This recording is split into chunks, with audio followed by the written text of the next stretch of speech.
দেশনেত্রী বেগম খালেদা জিয়া বাংলাদেশের ইতিহাসে একজন আপসীন নেত্রী এবং বাংলাদেশের রাজনীতির অন্যতম প্রভাবশালী ব্যক্তিত্ব। তিনি বাংলাদেশের প্রথম নারী প্রধানমন্ত্রী এবং ১৯৯১ সাল থেকে তিনবার সফল প্রধানমন্ত্রী হিসেবে দায়িত্ব পালন করেছেন। স্বাধীনতার পর রাজনীতিতে তার উত্থান, আন্দোলন, সংগ্রাম ও গণতন্ত্র পুনরুদ্ধারের ভূমিকা তাকে দেশের রাজনৈতিক ইতিহাসে একটি গুরুত্বপূর্ণ স্থানে পৌঁছে দিয়েছে। আজকের ভিডিওতে আমরা জানব মাদার অব ডেমোক্রেসি ও আপসীন নেতৃত্বের প্রতীক বেগম খালেদা জিয়ার সংক্ষিপ্ত জীবনী।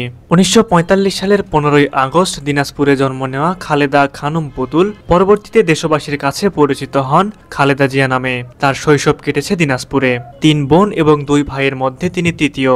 খালেদা জিয়ার বাবার নাম ইস্কান্দার মজুমদার এবং মা বেগম তৈয়বা মজুমদার। তার বাবা জনাব ইস্কান্দার মজুমদার ছিলেন একজন ব্যবসায়ী। ৫ বছর বয়সে বেগম খালেদা জিয়া দিনাজপুরের মিশন স্কুলে ভর্তি হন এবং এরপর তিনি দিনাজপুর সরকারি বালিকা উচ্চ বিদ্যালয় থেকে ১৯৬০ সালে ম্যাট্রিকুলেশন পাশ করেন। ১৯৬০ সালে তিনি বিয়ে করেন তৎকালীন সেনা কর্মকর্তা জিয়াউর রহমানকে। সেটি তার জীবনের নতুন অধ্যায়। করাচি থেকে চট্টগ্রাম স্বামীর কর্মস্থলের কারণে এক শহর থেকে আরেক শহরে ঘুরে বেড়ানো ছিল তার দৈনন্দিন জীবন।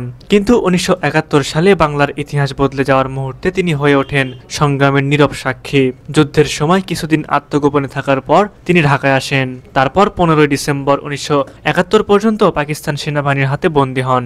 ১৬ই ডিসেম্বর বিজয়ের পর তিনি ফিরে পান স্বাধীনতা, ফিরে পান স্বাভাবিক জীবন। ১৯৮১ সালে জিয়াউর রহমানের আকস্মিক মৃত্যুর পর ভেঙে পড়া বিএনপির হাল ধরতে ১৯৮২ সালে রাজনীতিতে প্রবেশ করেন তিনি। ১৯৮৪ সালে তিনি হয়ে ওঠেন দলের চেয়ারপারসন। একজন গৃহবধূ থেকে দেশের প্রধান বিরোধী নেত্রী। এই পথ চলা ছিল সংগ্রাম, ত্যাগ আর দৃঢ় সংকল্পের ফল। ১৯৯১ সালে বাংলাদেশের ইতিহাস বদলে যায়। দেশনেত্রী বেগম খালেদা জিয়া হন দেশের প্রথম নারী প্রধানমন্ত্রী। তার নেতৃত্বে বাংলাদেশ পায় বিনামূল্যে প্রাথমিক শিক্ষা, মেয়েদের ১০ম শ্রেণী পর্যন্ত ফ্রি শিক্ষা, ফুড ফর এডুকেশন, এক বিশাল সামাজিক রূপান্তর। ২০০১ সালে আবারও ফিরে আসেন ক্ষমতায়। তার কর্মদক্ষতায় ফোর্বস ম্যাগাজিনে স্থান পান বিশ্বের ১০০ ক্ষমতাধর নারীর মধ্যে ১৪তম হিসেবে। আন্তর্জাতিক মহলেও স্বীকৃতি পান তিনি। ২০১১ সালে পান ফাইটার ফর ডেমোক্রেসি পদক। ২০১৮ সালে পান মাদার অব ডেমোক্রেসি উপাধি। কিন্তু জীবন সবসময় সমান পথে চলে না। ২০০৭ সালে রাষ্ট্রীয় ক্ষমতার পরিবর্তনে তাকে গ্রেপ্তার করা হয়। বছরের পর বছর চলে আইনি টানপোড়েন। শেষমেশ ২০২৪ সালের ২৭শে নভেম্বর আদালত তাকে খালাস দেন।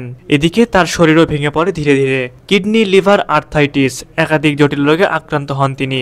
২০২১ সালে করোনায় আক্রান্ত হন তিনি। ২০২৫ সালে ৭ই জানুয়ারি কাতারের আমিরের পাঠানো এয়ার অ্যাম্বুলেন্সে তিনি লন্ডনে যান উন্নত চিকিৎসার জন্য। এরপর নভেম্বর মাসে তাকে গুরুতর অসুস্থ অবস্থায় ঢাকার এভারকেয়ার হাসপাতালে ভর্তি করা হয়।